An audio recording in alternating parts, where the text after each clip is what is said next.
Bien, donc tout le préambule que j'ai fait n'a pas été enregistré.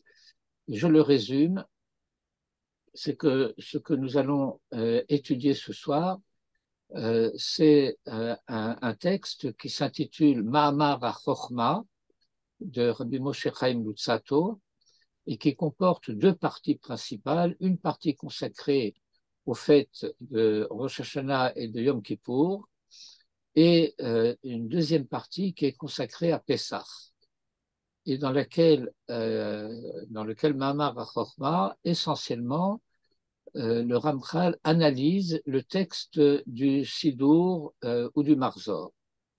Et donc, en ce qui concerne Rosh Hashanah, il analyse les additions que nous faisons à la Tfila, le jour de Rosh Hashanah et accessoirement de Yom Kippour, en particulier les paragraphes qui sont rajoutés à la troisième bracha des trois brachot initiales, qui est celle de Kedushat Hashem, et c'est ce que nous allons voir donc dans le texte dans quelques instants, juste après avoir dédié notre étude d'habitude, l'Irfuata Shlema Shelishti Rayati Chaya Ruth Bat Dina.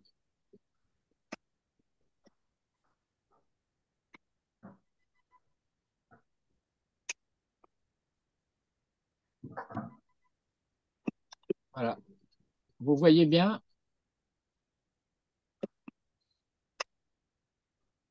Vous voyez bien le texte? Oui, Oui, très bien. Oui, oui, très bien. Bien. Donc, voilà. Euh,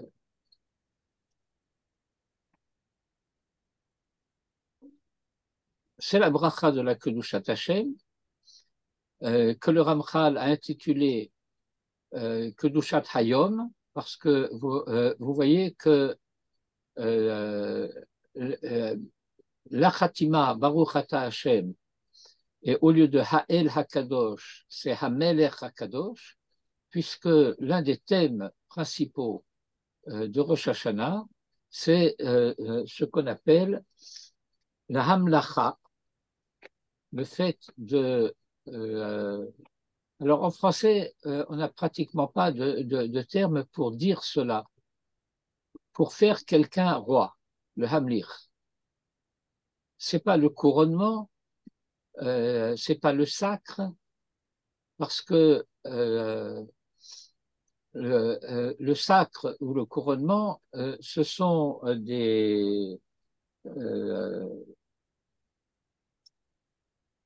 comment on va dire cela, ce sont des tkassim, mais qui concernent le fait que quelqu'un est déjà roi.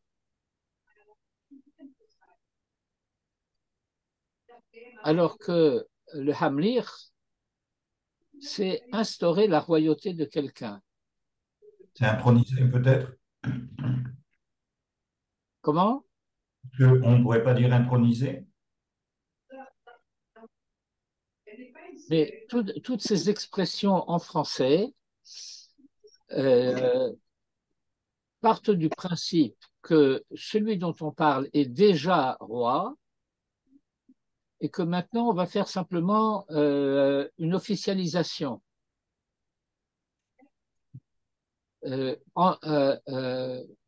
Du point de vue de la Torah, c'est plus compliqué que cela. Je vous rappelle le modèle. Dieu a envoyé Samuel oindre David, et donc David est désigné par Dieu. Il reçoit l'onction de Samuel. Il va recevoir l'aval du Sanhédrin et il ne règne pas. Parce que tant que le peuple ne l'a pas accepté, tout cela, je ne dirais pas que c'est nul et non avenu, euh, mais c'est en tout cas euh, un potentiel. Et c'est seulement l'acceptation du peuple qui fait le roi roi.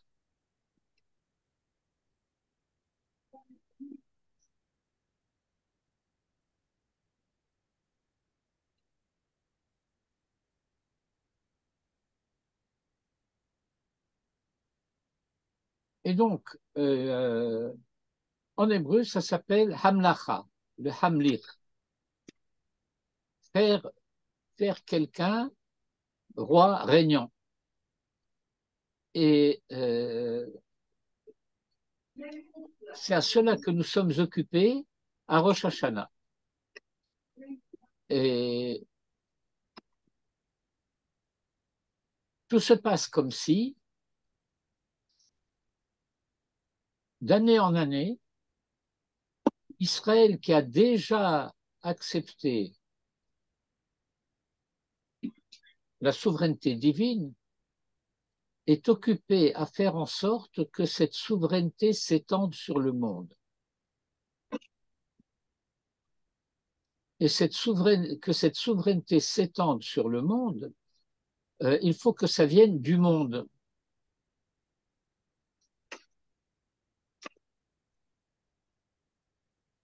Alors c'est le problème de savoir et comment cela peut se produire.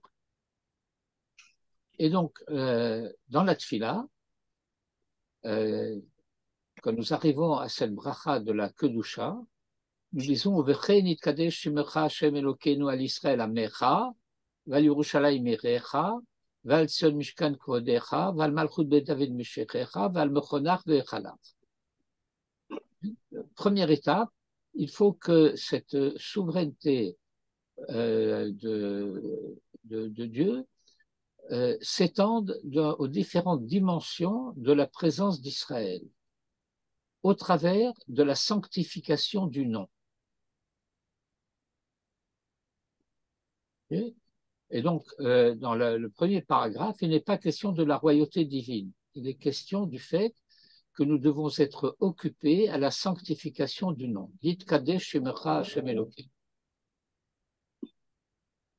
À partir du deuxième paragraphe, étant la crainte de toi, la peur de toi, pachad, on a beaucoup de mal à traduire ces notions en français. La raison principale pour laquelle on a du mal à traduire ces notions, c'est pas parce que les mots nous manquent, c'est parce que la charge affective des mots n'est pas la même.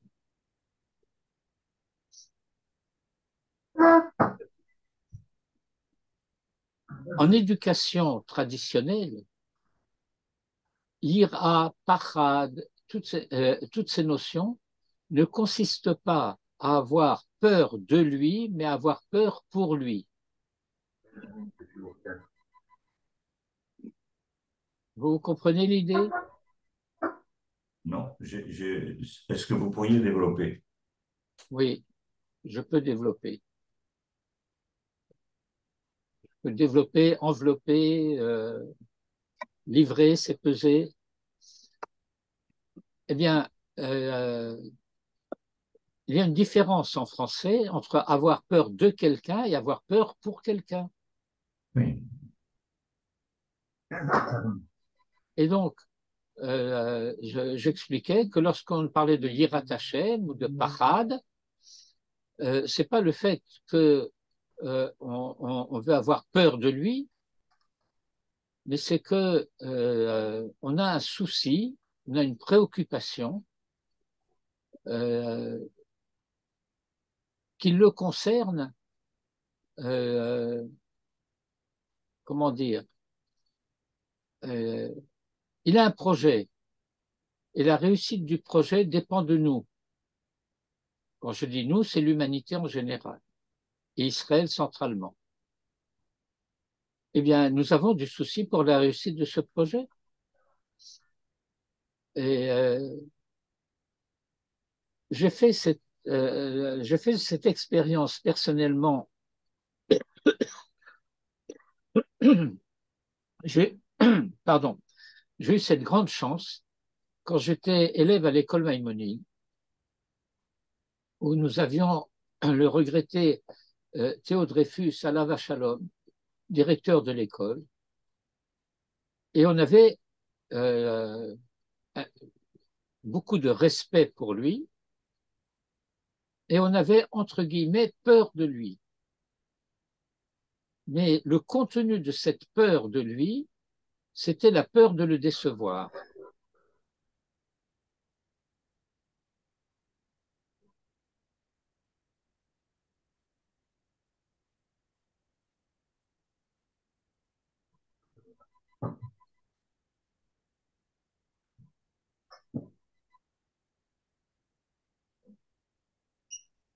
Et donc, euh,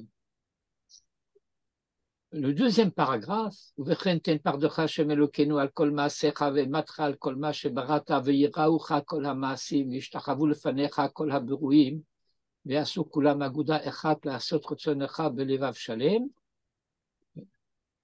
bien, c'est cette phrase-là,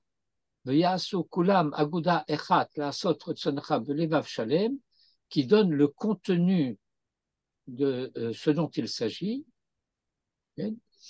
Euh, et au début, il y a trois termes qui sont apparus, qui sont trois termes qui désignent la catégorie de la peur en français. Pachad, Ema, Yira. Alors, Pachad,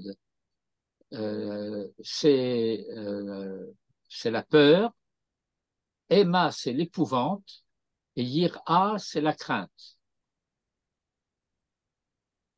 Mais encore une fois, je me souviens d'un cours de Manitou dans lequel il expliquait cela en disant, nous disons de Akadosh Baruch Hu, Avinu, notre Père. C'est pas normal d'avoir peur du Père. Alors il peut y avoir le cas où le Père est abominable, mais c'est pas le cas d'Akadosh Baruch Hu.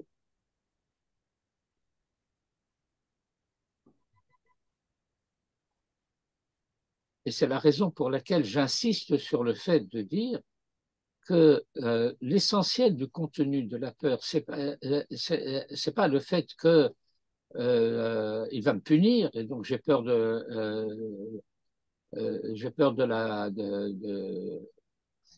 du châtiment, de la malédiction, etc.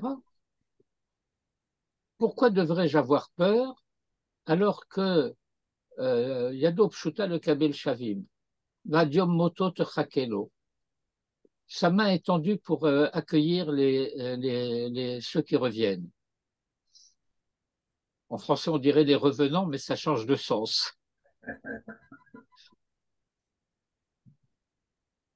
Vadiom Moto Techakelo. Et jusqu'au jour de sa mort, tu attendras son retour. Alors, il n'y a pas à avoir peur, il suffit que tu reviennes et voilà, tout est arrangé. Oui, mais voilà, il y a des choses pour lesquelles il faut que tu aies peur. Il faut que tu aies peur de le décevoir. Il faut que tu aies peur de porter atteinte à son projet. Il faut que tu aies peur de porter atteinte aux valeurs et aux principes moraux qu'il attend de toi, dont la réussite dépend de toi.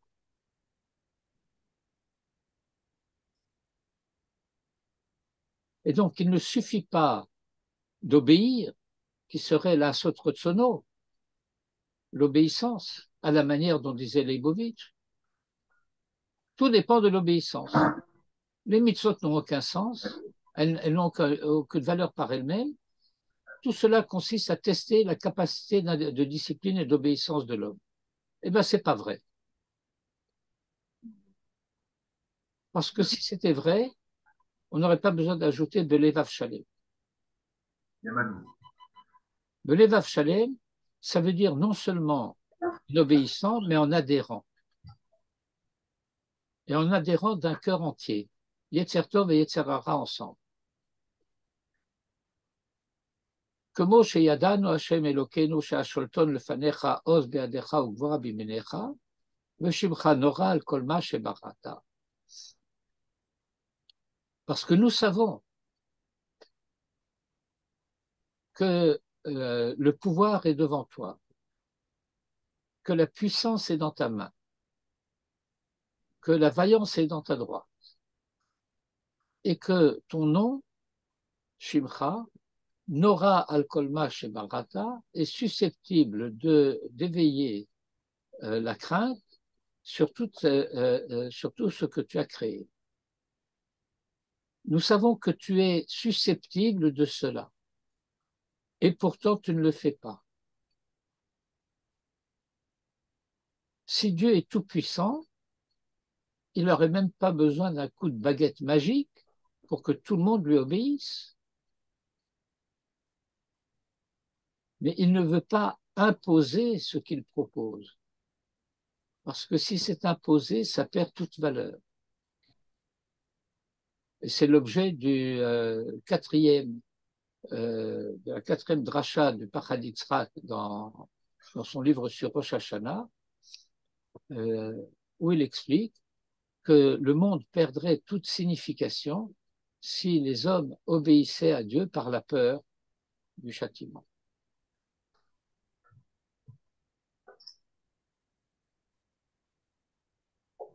Parce qu'on peut obéir sans adhérer. On peut obéir tout en étant contre.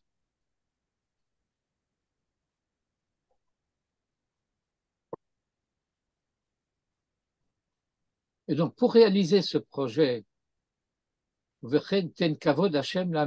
faut que ça passe par le fait que Israël soit redevenu honorable.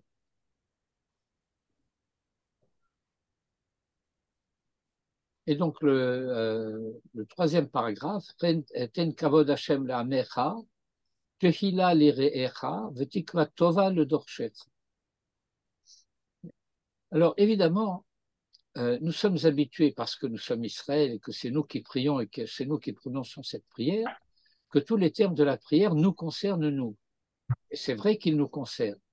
Mais une fois que nous avons dit la'amecha, alors ça peut être le yirecha betoch amecha, ou le yirecha mechutz la'amecha. De même pour Tikva Tova, le Dorshecha, et de même Pitron P, la Miachalim Lach. Et là encore, vous voyez que nous avons un certain nombre de termes qui se succèdent. Kavod, Tehila, Tikva, Pitron P. Le dernier, Pitron P, c'est le fait d'avoir la possibilité de faire valoir un argument.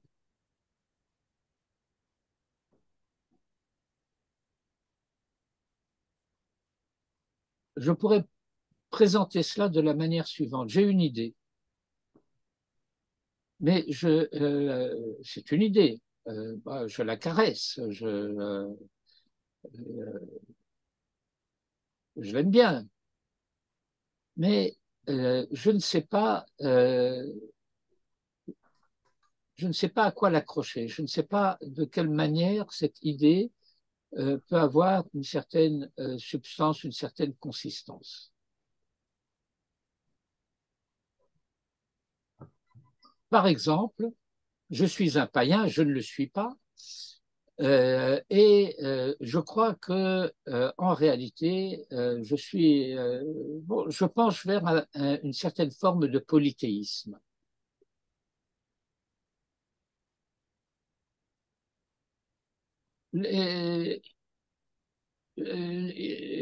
J'entends les Hébreux qui disent non, il y a un seul Dieu. Et j'entends les musulmans qui disent il y a un seul Dieu. Et à leur manière, les chrétiens disent il y a un seul Dieu. Alors, mon idée polythéiste, je n'ai pas sur quoi l'accrocher. Lorsque la Torah dit Naase Adam, Butsalmenu Kilmutenu, avec ce pluriel, le Midrash dit Moïse reste avec la plume en l'air en disant pardon, tu donnes des arguments aux mécréants, aux hérétiques. Ata noten pitron pe la minime. Ils peuvent ouvrir la bouche maintenant. Pourquoi? Parce qu'ils ont sur quoi appuyer leur affirmation.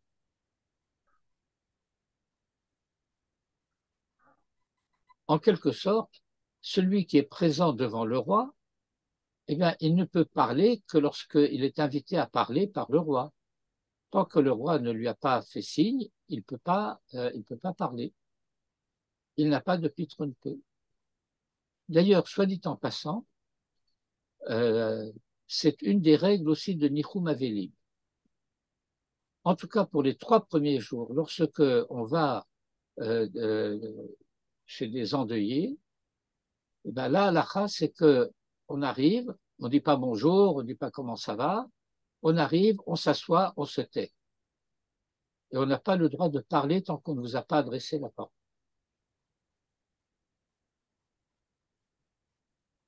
C'est-à-dire que la première dimension, et peut-être l'une des plus importantes du Nichum Avelim, c'est la présence. C'est le fait de dire, par ma présence, je te fais savoir que tu n'es pas seul. Nous sommes avec toi. Mais tant qu'il ne nous a pas parlé, nous n'avons pas le droit d'ouvrir la bouche. C'est la parole qui nous est adressée qui nous donne pitronpe. Ça, c'est simplement pour définir un peu mieux l'expression de pitronpe.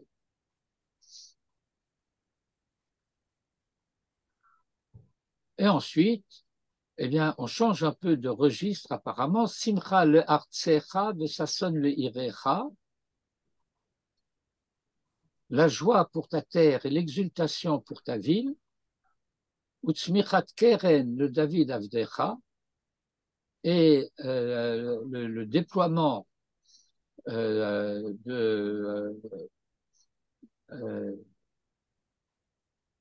la souveraineté de David, ton serviteur, le arichat ner le venishai meshichecha, et la disposition d'une lumière, d'une lampe au fils de Yishai, ton Messie, bimhera be'amenu. Ah, je n'ai pas besoin de traduire.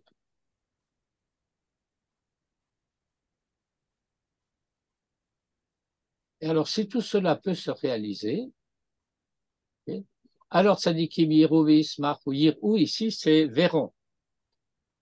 Ce n'est pas auront peur.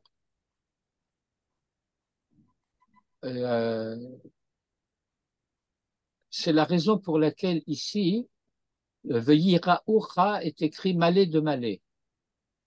Et avec le deuxième yud ici. Vous voyez ce deuxième yud?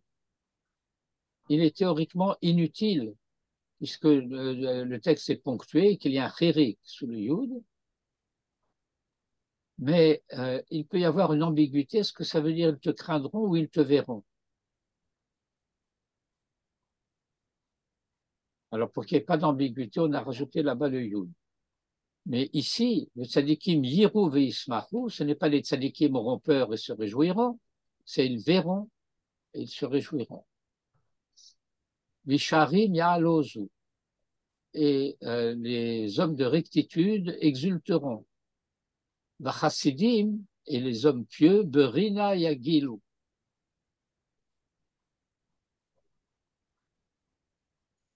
Et ensuite, toute une série d'expressions pour décrire la défaite du côté du mal. Il y a une version qui dit Be'ashan tichle, qui ta'avir même chez les Zadon min haaretz, lorsque tu auras fait passer le règne du mal volontaire sur la terre. Et alors,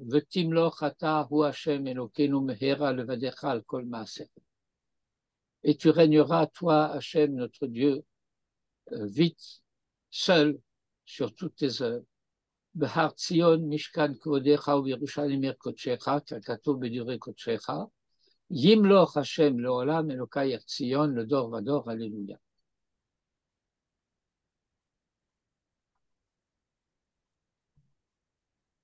Il y a un midrash assez dur que je vais simplement évoquer rapidement. Vous vous souvenez de la Shirat Hayam, Oui. le cantique de la traversée de la mer Rouge? Hein, on le lit tous les jours, mais supposez donc le savoir par cœur. Quel est le dernier verset de la Shirat Hayam?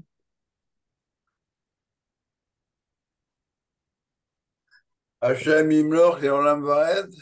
Hachem Imloch l'Olam Vaed. Et le Midrash dit, s'ils avaient dit Hachem Melech l'Olam Vaed, tous les problèmes auraient déjà été résolus. Mais ils ont rejeté ça à l'avenir.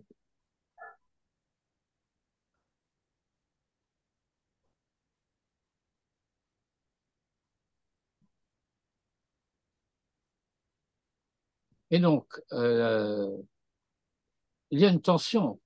Timlor Chata ou Hachem, pourquoi on ne dit pas Melor Chata Hachem? Melor, c'est règne. Timlor, tu régneras.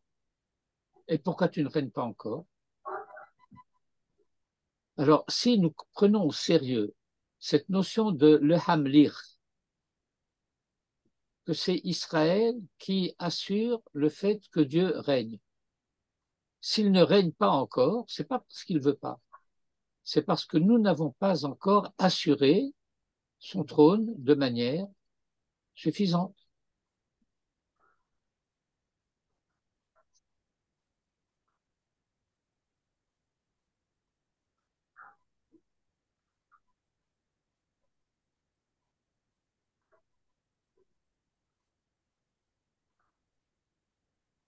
Bien, après cette très brève présentation, eh bien, je vais en venir au texte du Ramchal. Alors, le texte du Ramchal, tout à l'heure, vous l'aurez bien sûr dans le WhatsApp, et je vous engage vivement à le lire, à le relire, et à le relire, et à le relire. Et puis, quand vous l'aurez relu, eh bien, vous le relirez encore. Bigdushat Hashem, Mosifim, Uveche Nitkadash Shimcha Vechule. Et donc, dans la Kedushat Hashem, Atakadosh, Shimcha Kadosh, Ugdoshim, c'est pas comme ça qu'on commence. On commence par Uveche Nitkadash Shimcha. D'ailleurs, il y a une curiosité, c'est le fait que les Ashkenazim ne disent pas ce premier paragraphe. Les Chassidim, les Sfardes le disent, mais les Ashkenazim, ce qu'on appelle les Yeke, les Yeke parce qu'ils portaient des jaquettes comme ça à l'allemande, ne le disent pas. Vehainyan, de quoi s'agit-il? Da, sache. Il va commencer par nous dire quelque chose qui semble être une évidence. Hine bichlal haolam yeshatov vehap. Dans l'ensemble du monde, il y a le bien et le mal. Ve'anafehem bemin ha'enoshi. Et leurs embranchements du bien et du mal dans l'espèce humaine, c'est Israël du côté du bien et Umot Haolam du côté du mal. Pourquoi les Umot Haolam sont du côté du mal? D'abord, ça, il faudrait leur demander. Mais en tout cas, l'histoire l'a prouvé. Et l'histoire l'a prouvé depuis la tour de Babel. Et une des manifestations, mais on pourrait dire que peut-être que c'est plus qu'une manifestation et que ce serait davantage de l'origine du mal, c'est la division.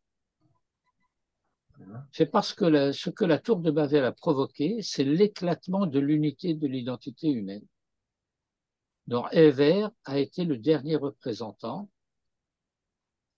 Et c'est la raison pour laquelle, lorsque Abraham va apparaître, eh bien, il va être désigné comme Abraham ha-Ivri.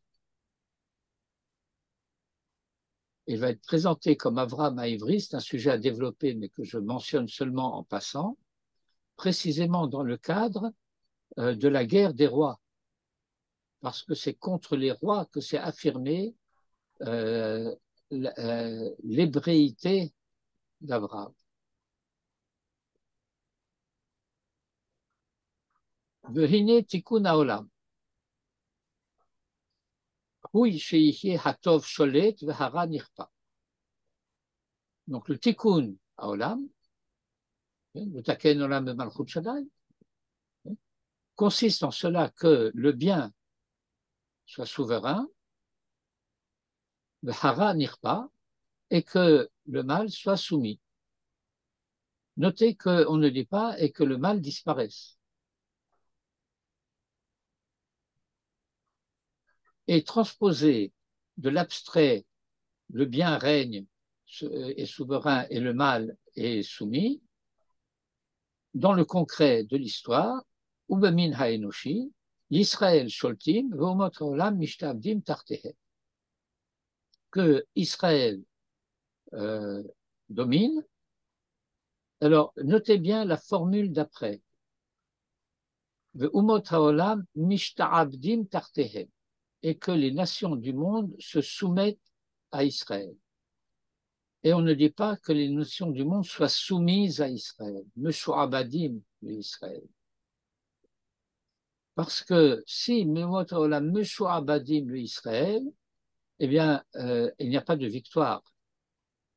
C'est une situation qui appelle la révolte. Mais Mishta'abdim, qui est un hitpael, ça veut dire qu'ils se soumettent de leur propre chef. Qu'il y a la reconnaissance du fait qu'il y a des valeurs en Israël auxquelles il convient de se soumettre.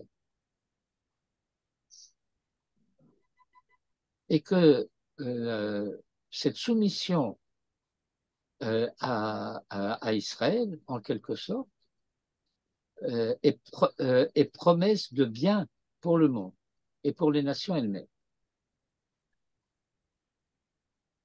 Vehine, et donc, Bichot Adavarken, s'il en est ainsi que Israël Sholtim Vomot Haolam Mishta Abdim Tartehem, Hine Tov Lakol, alors c'est bon pour tous. Ki Hine HaKedusha Meira Israël, car alors la sainteté luit en Israël, verbe luire, ou mitrazek et bam, et se renforce en elle, devient forte en elle,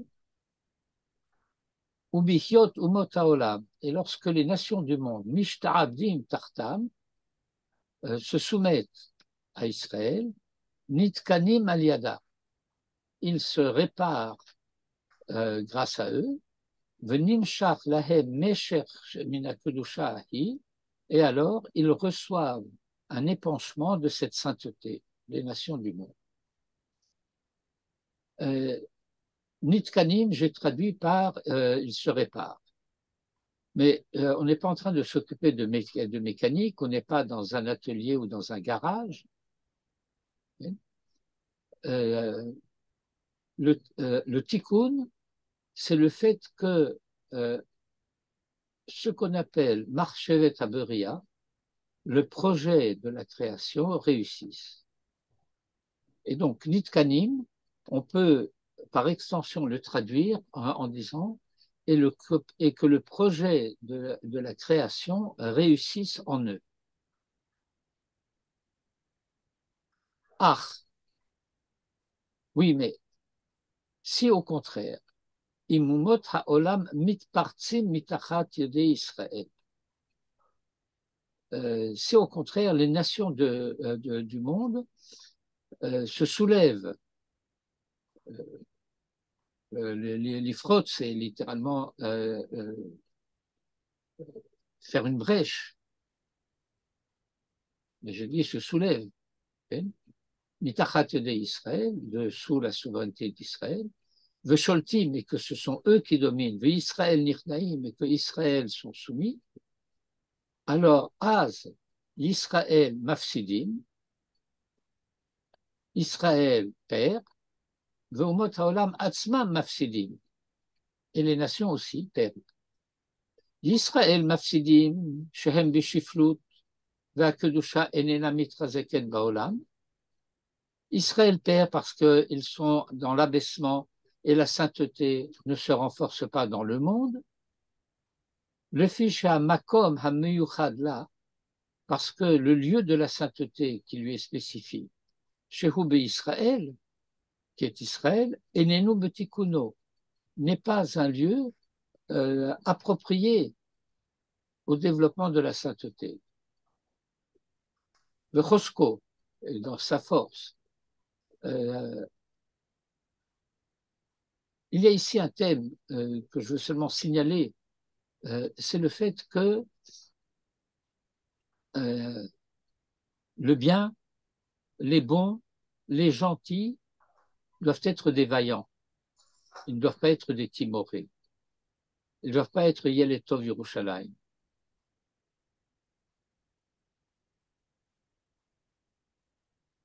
La sainteté a besoin de gens forts pour être soutenus. Et lorsque Israël a le front bas et le dos courbé, alors il ne témoigne pas de la sainteté, il ne témoigne pas de la souveraineté divine.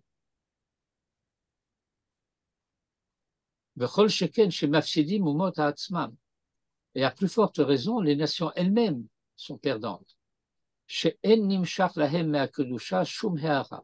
Parce qu'alors, ils ne peuvent recevoir de la sainteté aucune lueur du tout, klal.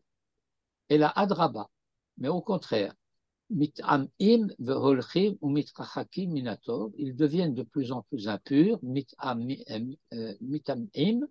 de tamé, veholchim, et ils progressent dans l'impureté, ou mitrachakim minatov, et s'éloignent du bien. Ve'omnam, et or donc, sibat shnei hamatzavim ha'ele shezacharnu, la cause des deux situations, de ces deux situations que nous avons mentionnées, Hinehi, elle est Higalut Malchuto Yidbarach Be'olamo O Hit Alma, que la souveraineté Malchut de Dieu se dévoile dans le monde, ou bien qu'elle soit cachée. O Hit Alma.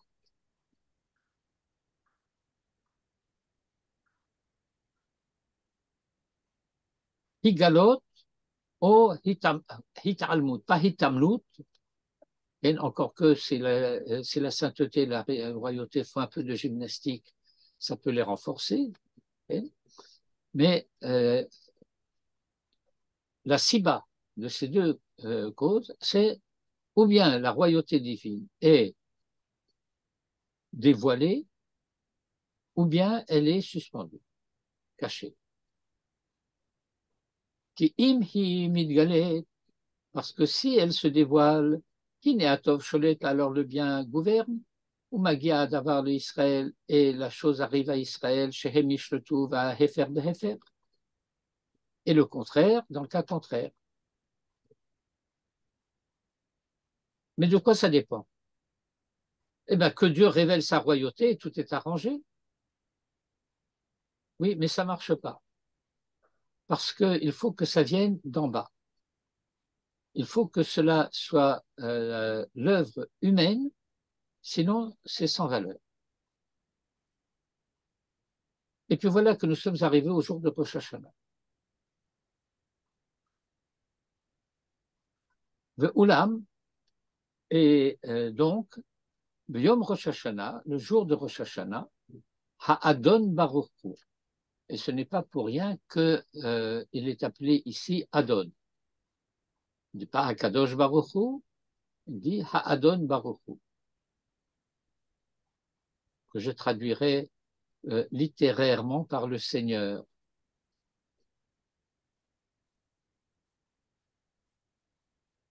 Omed kaviachol biprinat melech al-olam. Se tient, si l'on peut dire, comme roi sur son monde. Et par conséquent, Alken, Hine hasha'a re'uya lehitpalel lefanav sheyegale malchuto legamre baolam.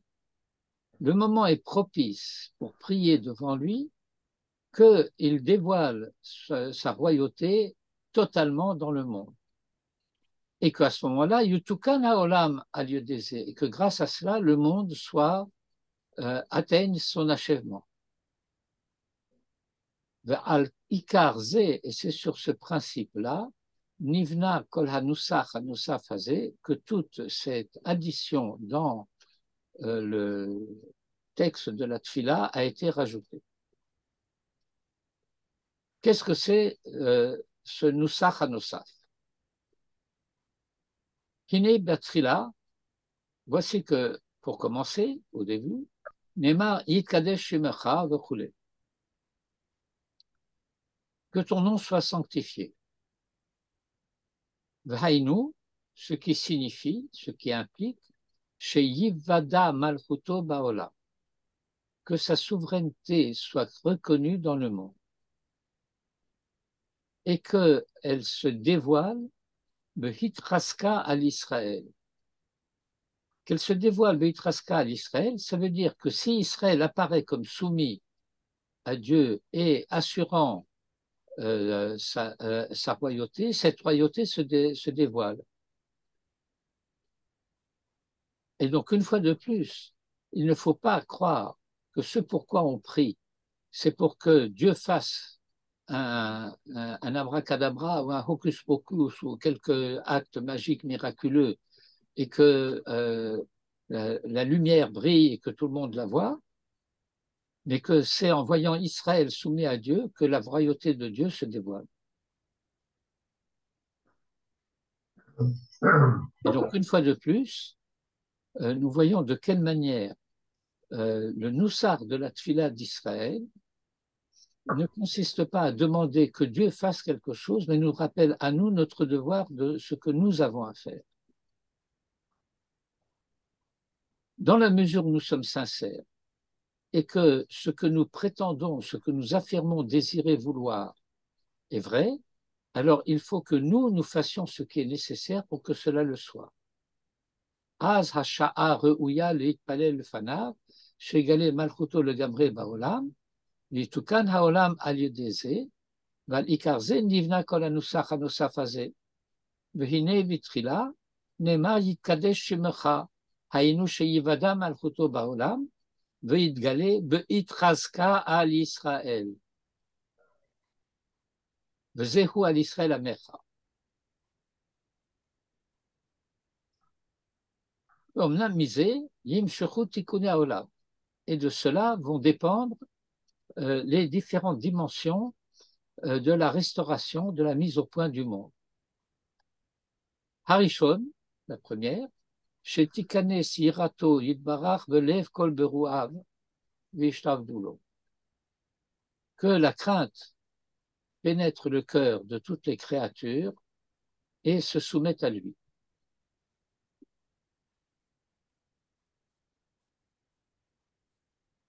Une remarque en passant, que vous noterez, mais que je ne vais pas développer. Il aurait suffi de dire Shetikane Sirato Velev Kol. Et ensuite Vishtavdulo. Pourquoi ajoute-t-on Beruav?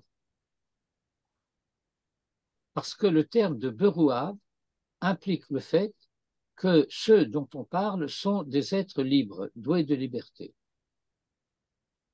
Ce qui caractérise le Nivra, c'est d'être libre. Et donc, il s'agit une fois de plus de quelque chose que l'on souhaite, que l'on demande, pourquoi on prie, mais qui ne peut pas être imposé, qui est proposé et qui doit être accepté. La crainte ne peut rentrer dans le cœur des créatures que si les créatures font place dans leur cœur pour la crainte. Et alors elles peuvent se soumettre à lui. Vadavar, et cette chose-là, kafoul, batartonim ou baelionim.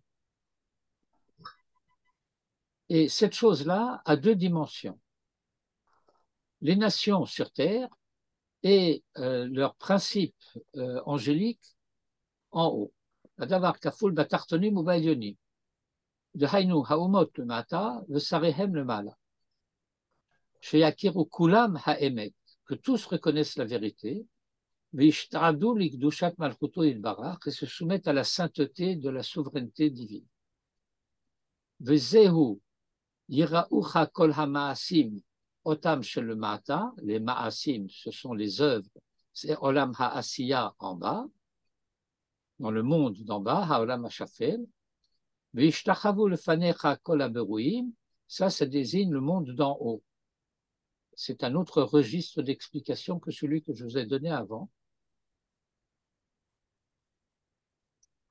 Parce qu'il faut distinguer entre le moment où il dit chez Yirato Tikanes Belev Kol Haberuav et le Nusach de la Tfila dans lequel il explique le détail des différences du vocabulaire.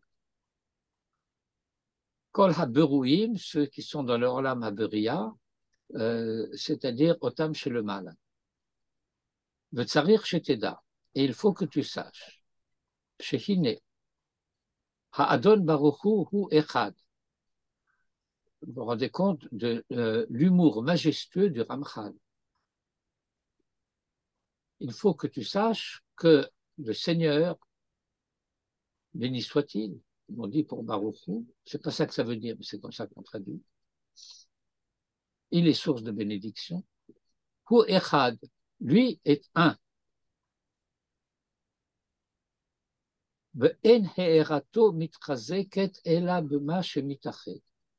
Et par conséquent, la lueur qui vient de lui ne peut s'affermir que sur quelque chose, sur une réalité qui s'unifie. Lorsque la réalité sur laquelle lui, la lumière divine, est divisée, cette lumière s'émiette et elle disparaît.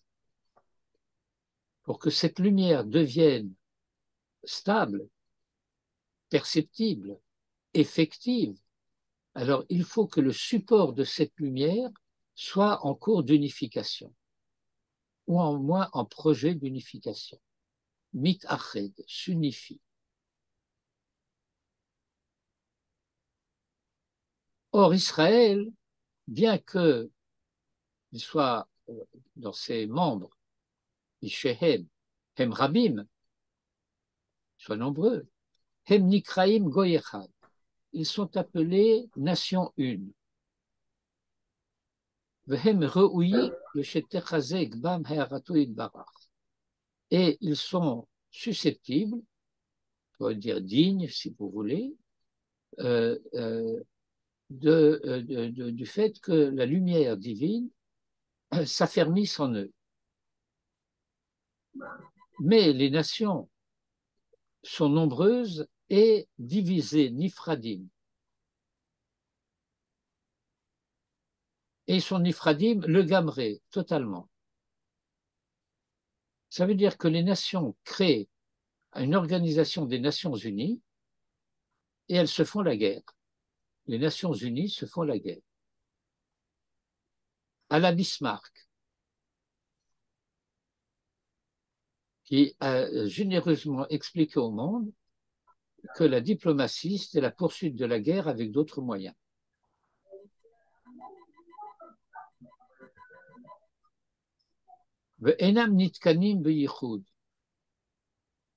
Et il ne réalise pas le projet divin dans l'unification. Et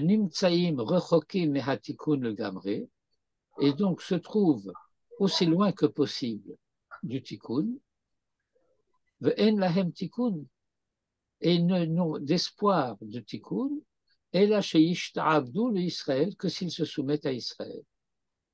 ואז, מה שמצד עצמם הם בריבוי כמו שכתבנו, et alors le fait que de leur côté, ils soient multiples, comme nous l'avons dit, הנה מצד ישראל ישובו להתקשר, ויחזרו גם הן לבחינת אחדות. Grâce à Israël, eh bien, ils se relieront à nouveau et ils reviendront eux aussi à la dimension de l'unité, et alors ils seront dignes eux aussi de recevoir un peu de la lumière divine.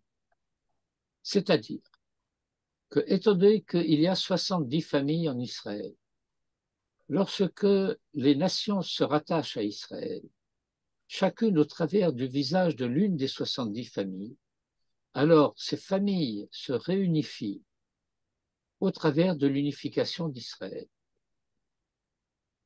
Et alors, au travers de cette unification, par l'attachement à Israël, les nations elles-mêmes peuvent commencer à recevoir un peu de cette lumière.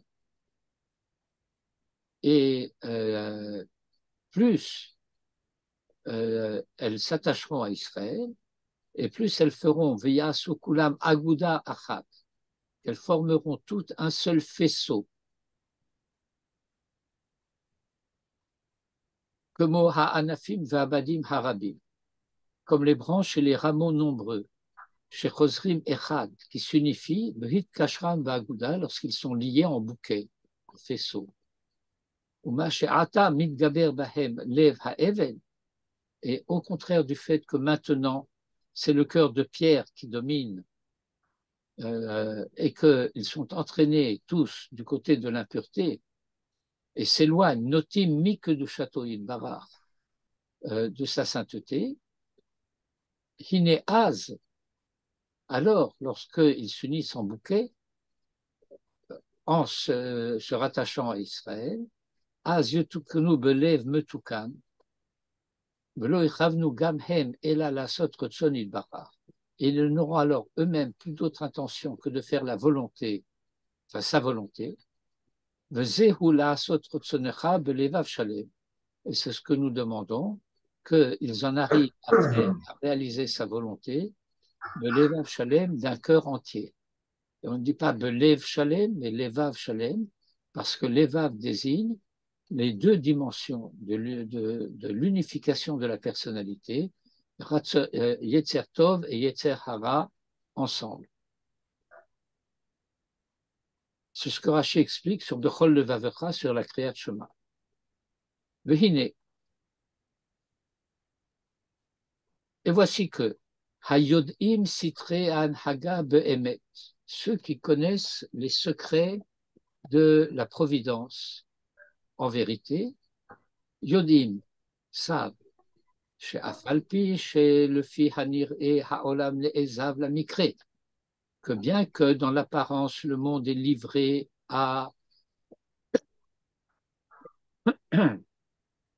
aux aléas du hasard, ou le Bechirat Bene Adam le Gamré, ou totalement au choix des hommes, qui n'est à Shlita le Fanav, la Sot Masheirpat.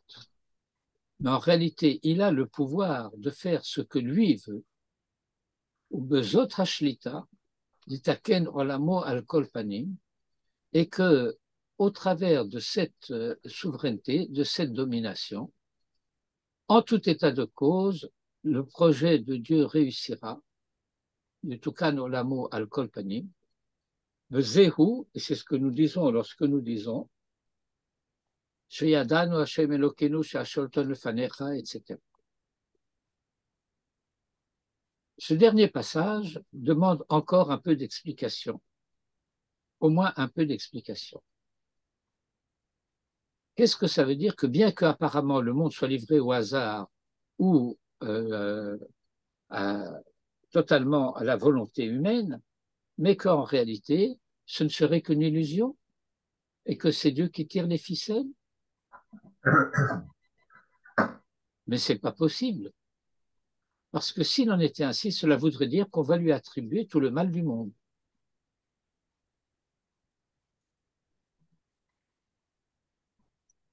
J'ai l'habitude d'expliquer cela au travers d'un verset. Je vous l'ai cité déjà à plusieurs reprises, donc vous êtes supposé connaître le verset. Demanderai-je donc quel est le verset?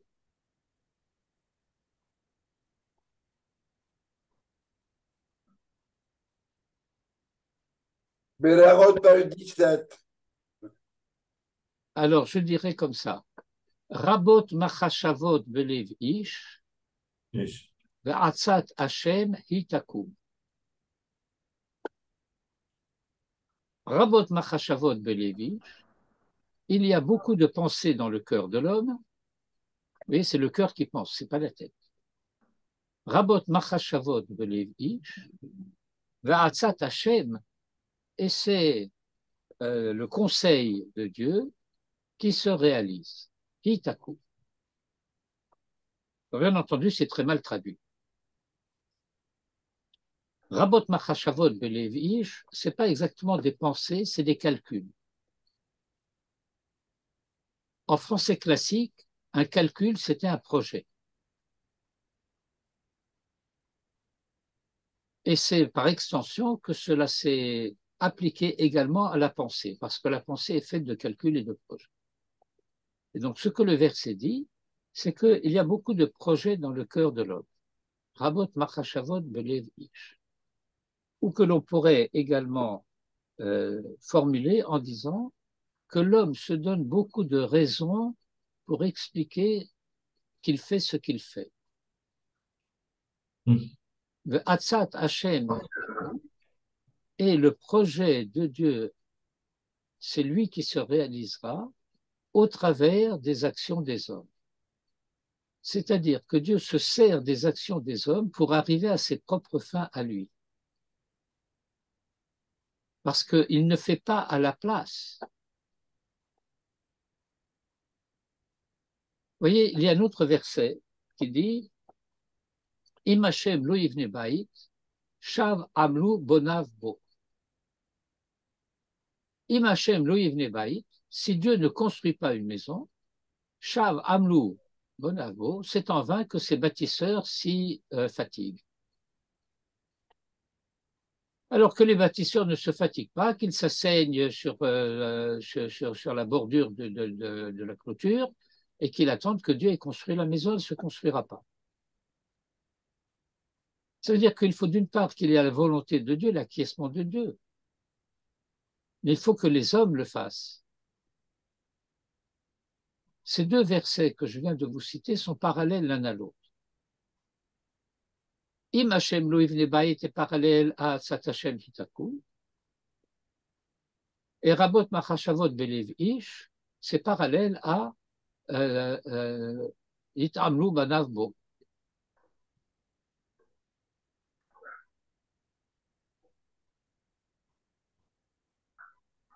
Et donc de comprendre, pour s'approcher un tout petit peu de loin, d'un peu quelque chose de Sitré Anhaga Be'emet, c'est de savoir que c'est à travers les actions des hommes que la providence divine réalise son projet.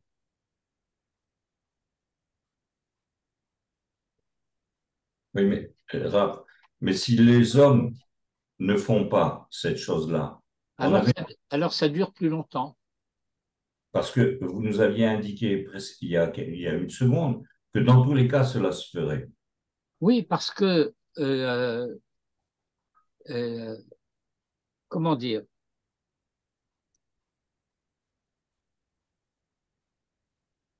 il peut arriver que quelqu'un fasse ce qu'il faut faire pour une mauvaise raison.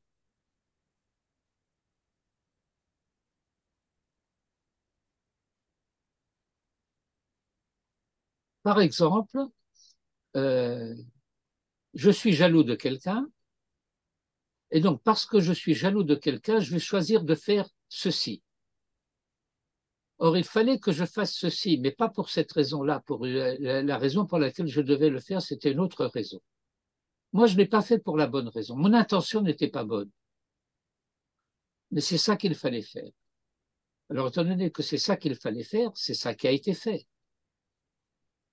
Mais ce n'est pas Dieu qui m'a inspiré de faire ça. C'est moi qui ai fait ça de mon propre chef. Et donc, c'est dans ce sens-là que je dis que Dieu se sert des conduites des hommes pour, en fin de compte, parvenir à ses propres fins. Et Manitou avait l'habitude de dire que le judaïsme était d'essence optimiste parce que, étant donné que ce projet est le projet du Créateur, nous sommes assurés du fait qu'il réussira.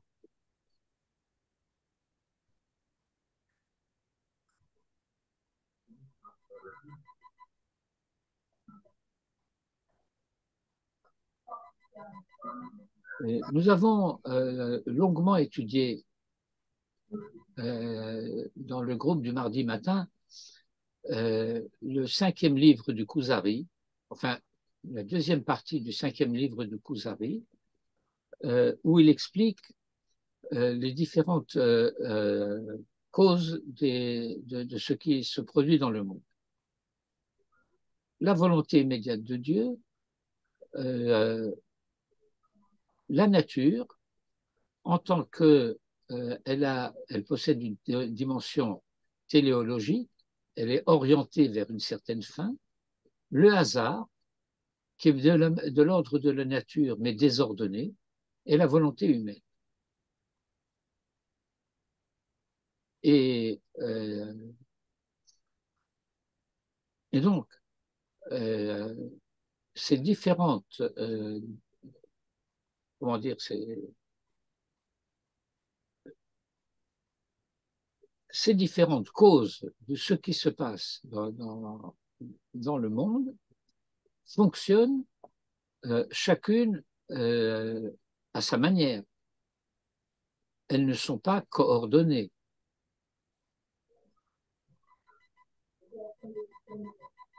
Mais le projet divin réussit au travers elles, à travers elles. Bien, écoutez, je vois qu'il est déjà 8h30 et nous sommes arrivés au 2e paragraphe, Ten Pardecha. Vous avez pu constater que l'hébreu du Ramchal est un hébreu très pur. Je ne dirais pas que le sujet est simple, mais l'hébreu est clair. Donc, vous pouvez le lire.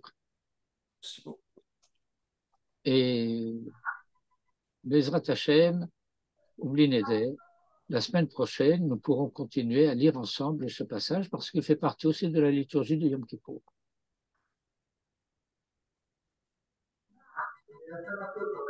En tout état de cause,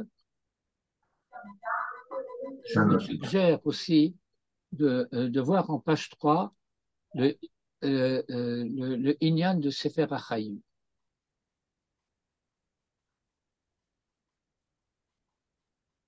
Voilà, cette chose-là. Comment on récupère les textes Eh bien, je l'envoie dans WhatsApp. Mais je ne sais pas, je ne reçois pas, moi. Si tu rentres dans le WhatsApp, dans le groupe, il y a le texte, et puis on peut soit l'ouvrir dans le WhatsApp, soit le télécharger. Maintenant, si tu veux, je peux te l'envoyer par mail. Oui, je veux bien, merci. Merci beaucoup. Oui. Bien. Eh bien, voilà donc. Donc maintenant, je vous souhaite le bonsoir. Si vous l'envoyez par mail, Joseph, envoyez-nous-le aussi. Envoyez-le moi aussi, en tout cas, je l'imprimerai plus facilement. Je ne sais pas pourquoi, mais je veux bien. Merci. Je ne veux pas quelle est la difficulté de l'imprimer à partir de WhatsApp. Voilà, parce qu'il faut... Je fais ce genre de choses tout le temps. Oui, non, je le fais aussi. Il n'y a pas Bien. Alors. Shana Tova tous, Kol Tov. Shana Tova. Le Shana Tova, Le Shana Torah Tikatevu V'Tichatevu le Chaim Tovim ou le Shalom.